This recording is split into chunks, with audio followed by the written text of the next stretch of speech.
Hold on to your goggles. It's time for the Epic Engagement Adventure.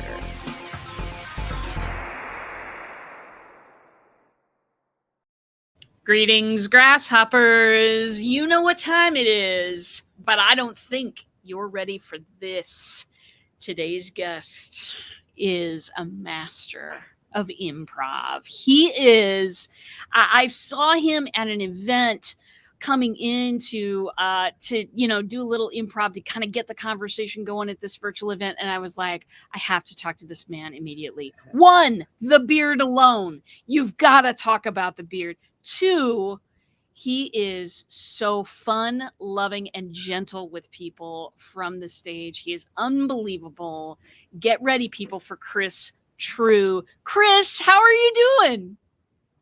I was doing pretty good. Now I'm doing really great. What a lovely intro. I'm so happy to be here. I feel like this was a long time coming.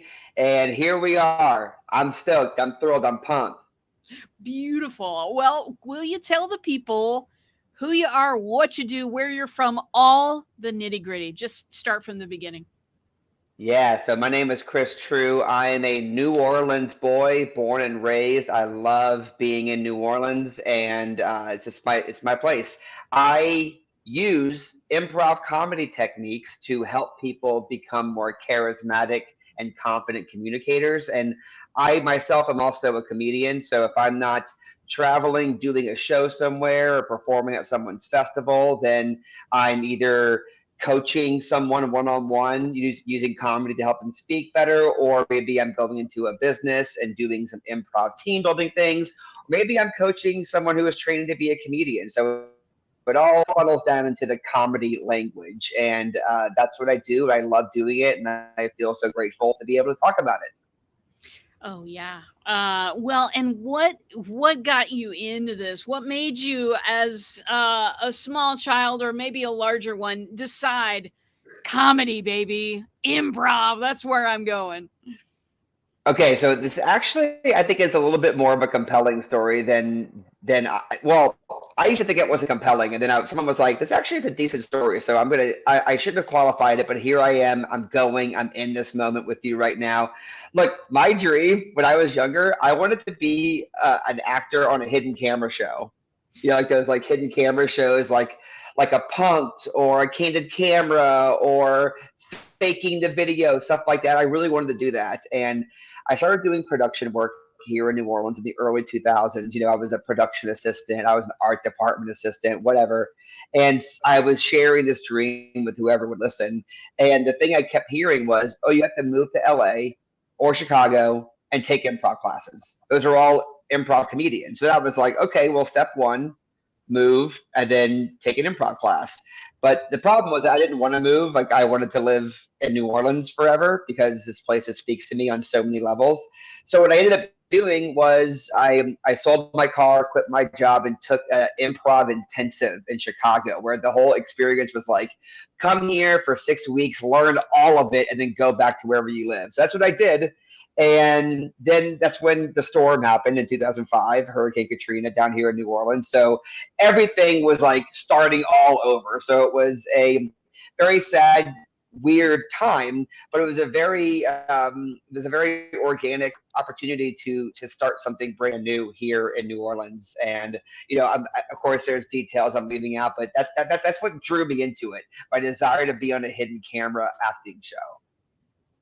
Wow. That is amazing. I didn't know that about you, Chris. That was the desire. Gosh, holy moly. Well, so when you got back and you're starting this brand new thing, tell me. I mean, what did you call it? Who did you go to start? What drove you during that period? Yeah, so I was really inspired by the idea of setting something up to where people didn't have to do what I did, which is like I had to leave to go and learn improv because everyone will tell you now. I think people will say find an improv theater in your area of the country, but back then it was like you have to go to LA, New York, or Chicago. It's the reason why those scenes kept getting bigger because everyone was going there, right? Right. And I want to do it wherever I want to live. So that passion combined with how much I fell in love with the art form, those things started to merge with I didn't go to business school, but I was always interested in business and just, doing it, DIY. And I was always interested in those kinds of things. And all those things combined together was like, wait, what if I just started doing improv where I live so that other people don't have to leave? And then it just kept growing and growing and growing. It evolved, of course, over time. It changed names, location. I mean, of course, life things happen. But the thing that never stopped, though, RJ, was how much I loved bringing it to people and how hard I was willing to work to do it in a town that is not a comedy town, in a town that people typically come and use up and then leave. I was like, no, we're staying here. We're going to keep it here, and let's roll the dice on this, see what happens. Wow. Well, and what a time to do it in too. I mean, and I'm just thinking about kind of how life was in 2005 in another part of the country, of course, but like, uh, you know, Zoom didn't even exist until like 2012 or something like that. You know what I mean? Like that was really, we were so much more kind of entrenched in the places that we lived. And now, of course, everybody zooms all over the place. But so interesting to me that the timing of that. I'm so glad that you did that. I'm so glad that you said, "Listen, this is my home. I'm not leaving. Let's bring the improv to me." That's awesome. Yeah, and also going back to the time, RJ, like that was also around the time where YouTube was becoming really prevalent in the world, and so comedy specifically was becoming very accessible for a lot of people. Like now, which is funny because it was like I was right. Like you shouldn't have to go live somewhere else and do what you want to do. And very quickly, it all started coming together where it's like, yeah, you can have a huge Twitter following and live in Jacksonville. You can have a big YouTube channel and you live in Madison or whatever. Those are also two big cities, but you can be an even smaller city, And it was a very exciting time to be in my mid 20s, early 20s, and starting to really just commit to a creative lifestyle. Well, creative lifestyle, not easy. Not easy to do. And I mean, I don't know if you ever suffered through this, but certainly I think that others do, is that, your parents don't think you really have a job. You know what I mean? That kind of blowback as well. It's like, but what you're doing is so worthy. It's so worthy of your time. Improv helps people in so many ways. Yeah, and by the way, I want to give a shout out to Christy and Mike Trew, my parents, who did support me in a very interesting way, because in college, when they started to see that I was starting comedy websites in college, I put together these independent films and stuff, and my parents eventually were like, "Look, dude, if you're gonna do this, why don't you just stop taking classes that you don't go to anyway? Why don't you just like see what it's like to go full in on this?" And then I did. So shout out Christy and Mike for that. Shout I out was to very them. lucky, very lucky. Yes, very much so. Let's talk about the different ways that you've used improv to help people, because I know you helped people on the networking gathering I was at the first day that I met you. How have you used your incredible talents to help people? Well, thank you for the sweet, sweet words. I'm tickled by it. Thank you. Yeah, it's something I'm very, very into. I'm very into this peculiar, bizarre, curious art form it's way more accessible than people think. I mean, it's hard because there's no game plan, there's no script, et cetera, et cetera.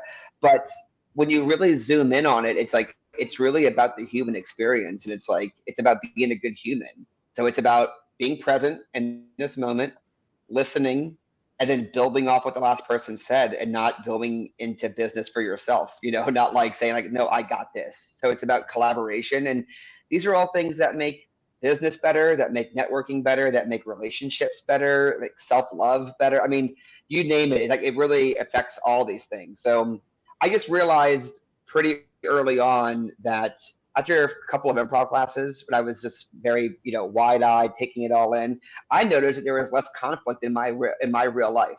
Like the people in my life that I was typically butting heads with, it was happening less because I was using improv skills. So it was just like, wait a minute, this like there's more to this. There's more to this. So like, how do we combine all these things into one improv workshop? And does it have to be separate? Does it have to be like, oh, an improv for empathy class, and then an improv for comedy, and then an improv for acting? Part of my thing was, can't this all be the same thing? Like, can't you learn all these things together at the same time, and I don't have to segment it all out? Now, of course, you can segment it out and specialize and zoom in deeper. I get it. But when I was having people come to my comedy theater to learn improv because it was for their comedy career, I did not shy away from how this will make them more empathetic, how this will make them a better listener. I wasn't like, no, that's not for us right now because we're here for the jokes. I was like, no, let's do all these things together. I really believed that was possible.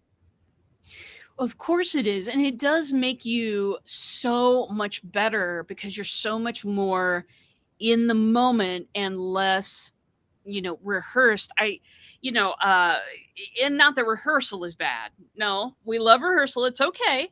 But when you are right there in the moment with somebody else, co-creating an experience, that is something that cannot be duplicated in another way. Like, it is so profound, those moments. And I experienced that in theater way back when, and certainly in my work sometimes.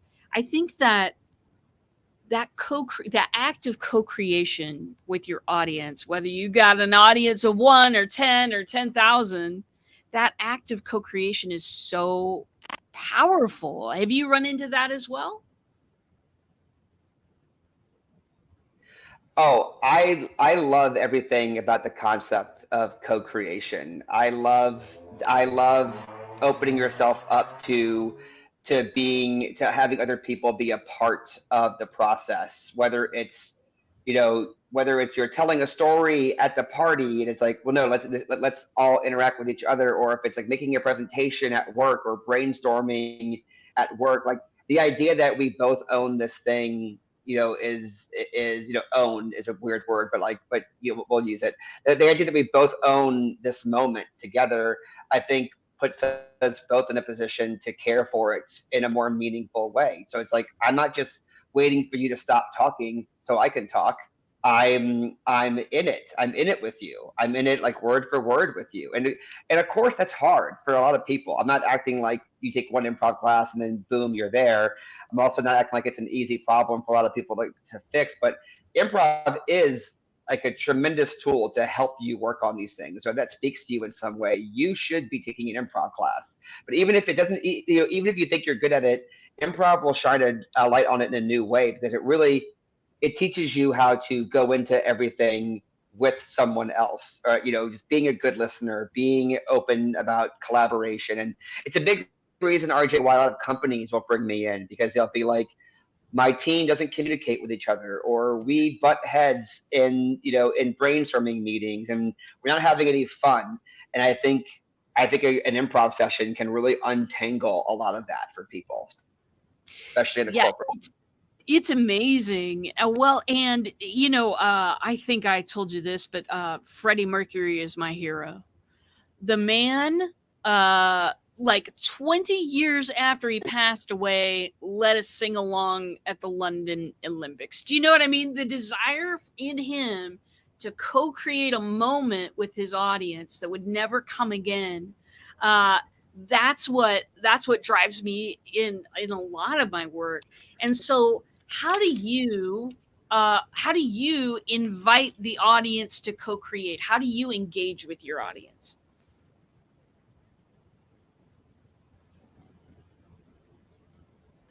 Did you hear all of that, my friend? You froze. Yeah, you froze too. I heard everything to the very end. How do I co-create? How do you engage with your audience? How do you invite them to co-create, invite them to be part of the conversation? What are some things that you do? Yeah, so I like to, what do you mean in terms of like creating content or like running my business, or do you mean like literally during a comedy show, or do you mean everything? I mean everything, but I'm most interested in hearing about how do you do it during a comedy show? Because some of my folks out there who are listening to this are coaches, and if you've got a coaching career, you probably should be speaking. And so I do have plenty of people who that are on stage on the regular. So how do you invite people in and get them to engage with you during a show? Let's say.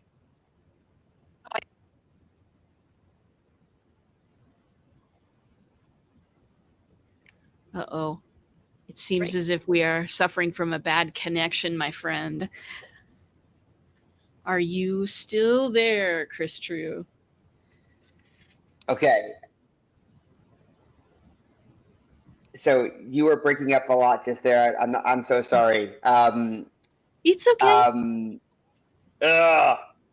Well, okay, I'm going to answer the question that I think you asked just now.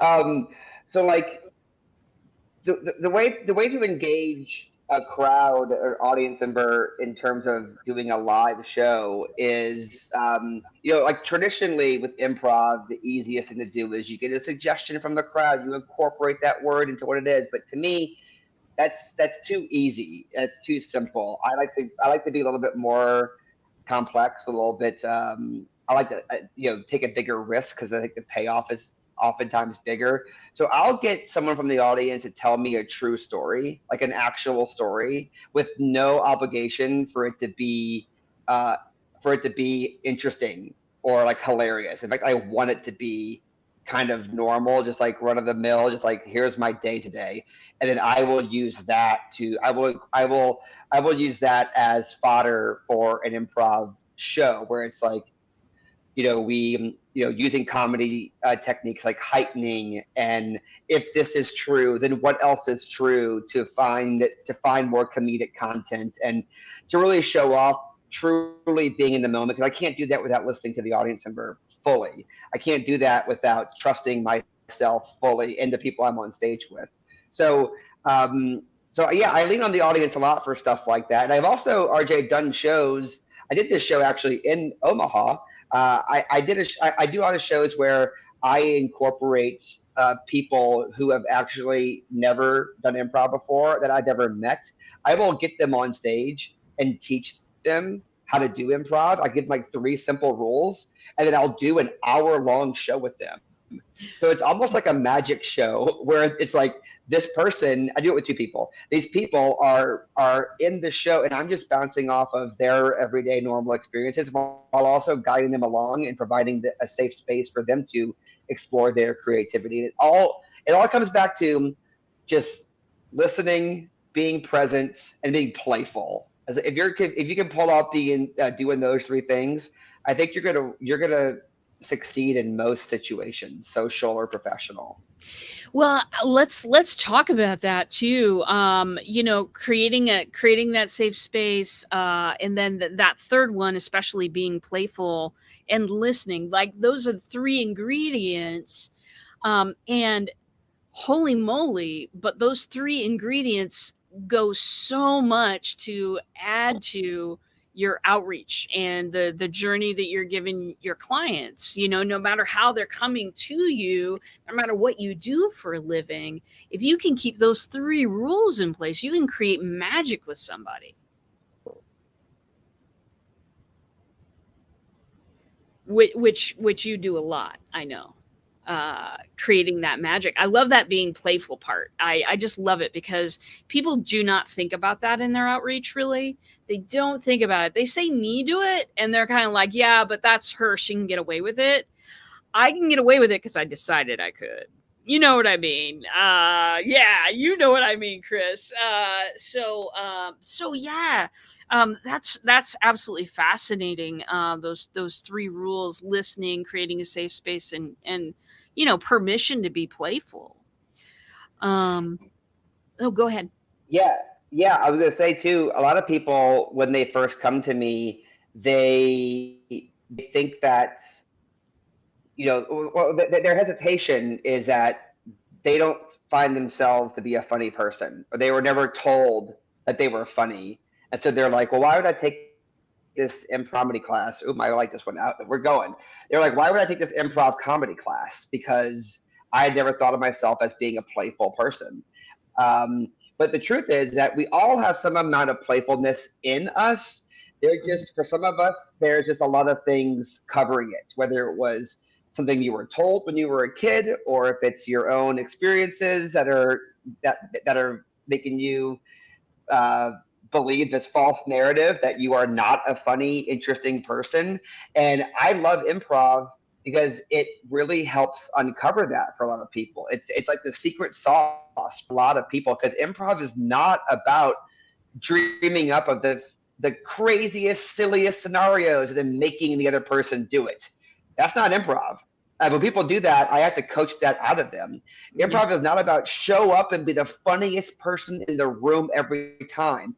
You will exhaust yourself and everyone around you if that's what your game plan is. So true. improv really is this tool that levels the playing field for a lot of people. So I mean, it's crazy that a lot of my students don't did not come to me and think that they were the funny one in their group of friends, but they are the funny one now because they learn how to use it they learn how to use the technique for them. They learn how to make it work for them. And also, quick tiny little extra bullet point here, oftentimes the people who have the hardest time in my classes are the ones who who think they're already like really funny. And they're like, yeah, I got this. Like, I've been told I was funny my whole life. It's not impossible, but those people often struggle the most because they are not as open-minded. They go into situations holding their ideas like this and not like this. If you hold your idea like this, you're flexible, you're open-minded, you're organic. If you go in like this, you're judgmental, you're not listening, and you're stuck in your ways. Yeah. Oh, ain't that the truth? I've maybe run into that in a couple of times. Oh my God, the light is now shining. Beautiful. Very good. I do. By the way, I do still want you to have a podcast and call it Truth, TREWTH. Maybe you could do the truth about improv. That would be fantastic.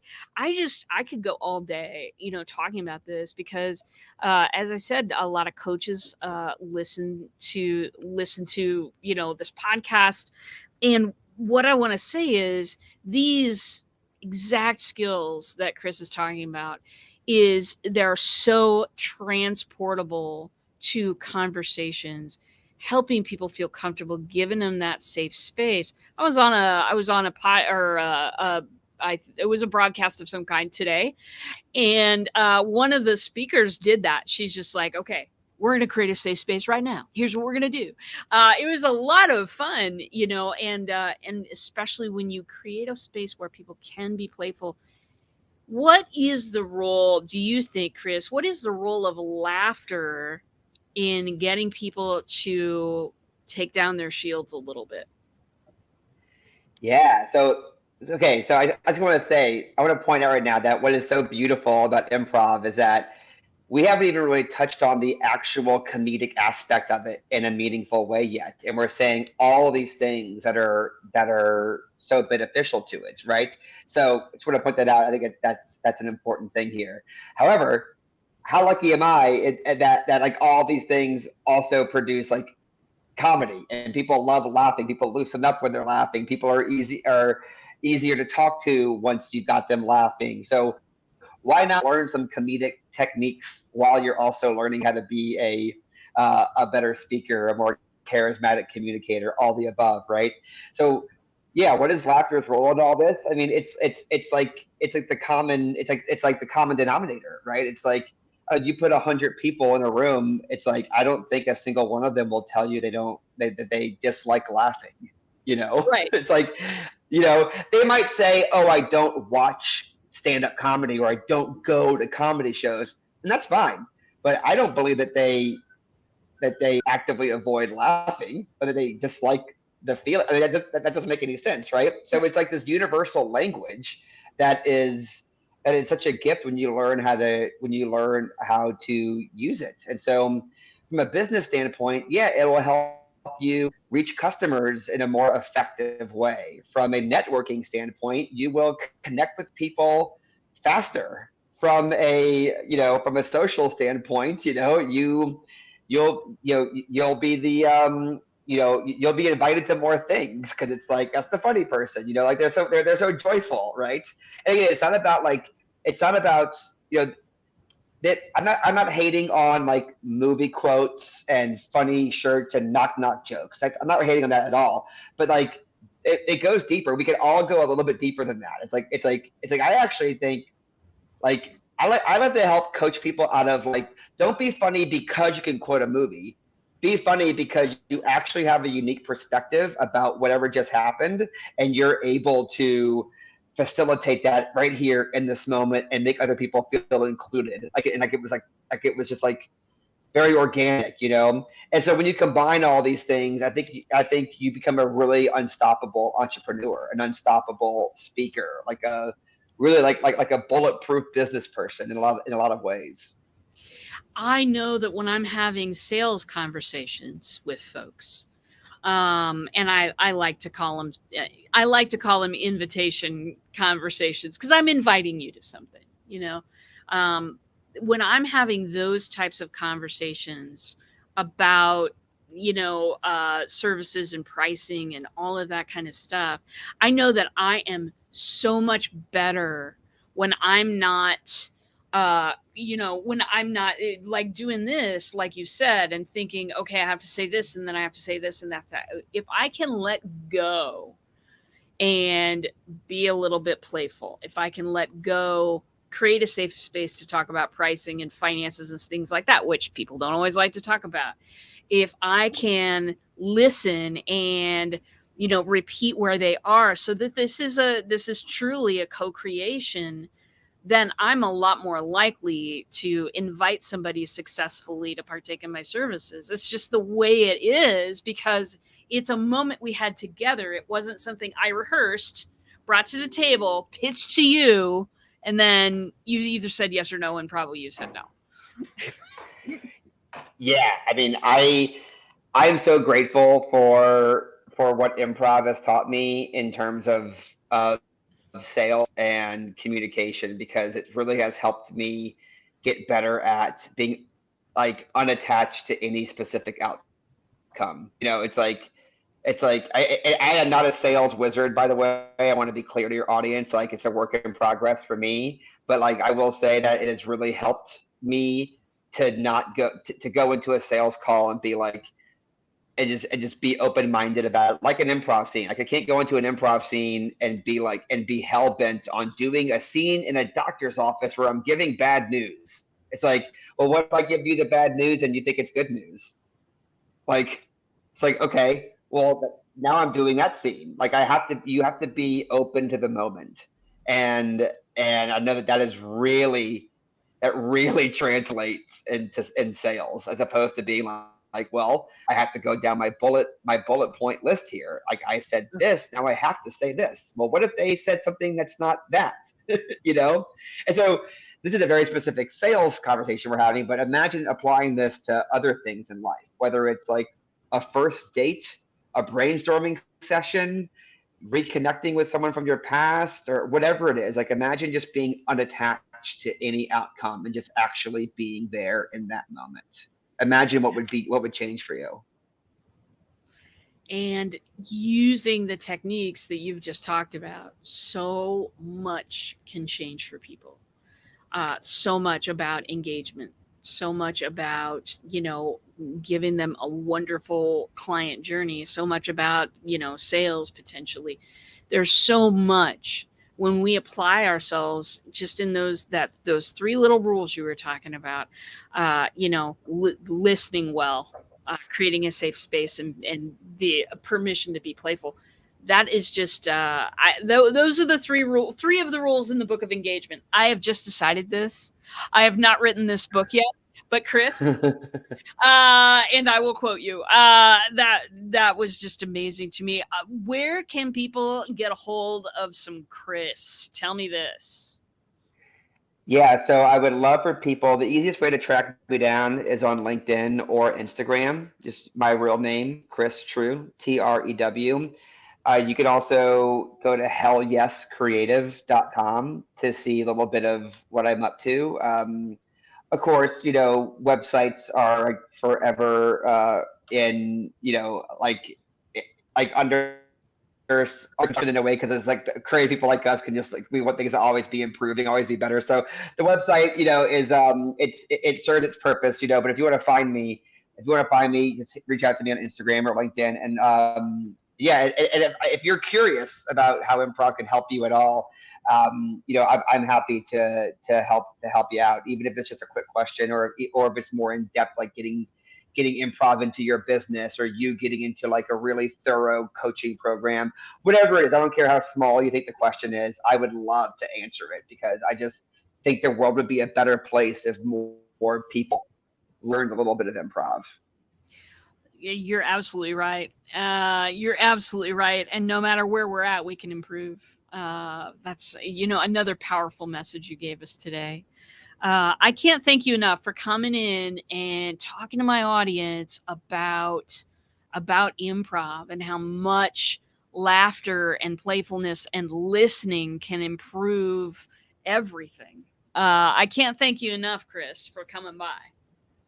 Oh, likewise. I think you're great. I had a very similar experience with you when I first met you. I was like, oh, something's got to happen here. Like, we were just like to collaborate in some kind of way. And I hope we continue opening ourselves up to that in the future. And I really appreciate you inviting me to be on your show. It really, really means a lot.